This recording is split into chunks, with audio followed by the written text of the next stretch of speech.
It's called 1997 DN. Not exactly the most sexist of all the titles that you can find for a star, because they don't tend to name these things after people anymore. But I think the important thing is that I'll be recognised as the discoverer of this supernova. And even more important than that is that there'll be a whole lot of information that the professionals will be able to get from the images that they get when they actually look at it over the next few days. Tom started stargazing as a schoolboy.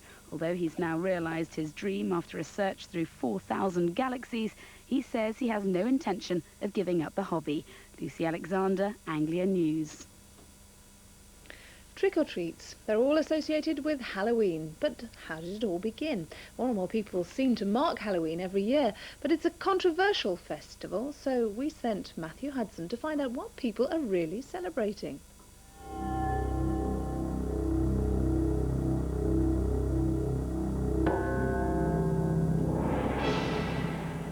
Halloween, an ancient festival with a modern following.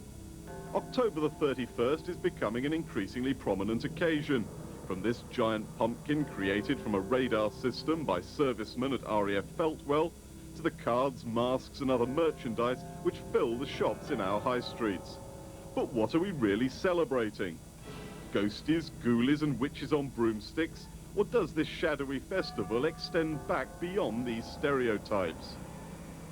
While it is now associated with forces opposed to Christianity, Halloween in fact predates the religion by thousands of years. Apple bobbing is a faint echo of the ancient practice of using water to tell fortunes. And the bonfires we light on November the 5th were originally lit on Halloween, while the sacrifices that were burned on them gave them their original name, bonfires. Originally, it was, as I say, it was a time to restore hope at a time when people lived very uncertain lives. But it has, from the 16th century, say, been associated particularly with witchcraft. But to ancestors, it was fundamentally a religious festival. In the 19th century into the 20th century, it has become more of an invented tradition, not only for people associated with the New Age movement or for modern white witches, but particularly for children. Not everyone is in favour of Halloween, though. In recent years, the church has been increasingly vocal in its opposition to a festival which it believes can lead people down the path to devil worship. At Ely Cathedral tonight, 500 youngsters have been invited to reclaim the occasion for Christianity. They'll be celebrating All Hallows Eve, the night before All Saints' Day. I think any parish priest will tell you that there are casualties of Halloween any year. People think that they're just messing about with something that isn't really very important, and then they suddenly find themselves in deeper than they'd anticipated, and they actually turn to the church because they're scared and they don't know where else to go.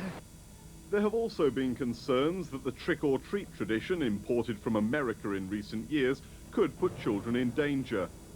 So while its critics believe Halloween is a festival best left to the past, for others it is at best a fun distraction, at worst a chilling reminder that the dark days of winter are once again upon us. Matthew Hudson, Anglia News, Cambridge. And finally, the junction between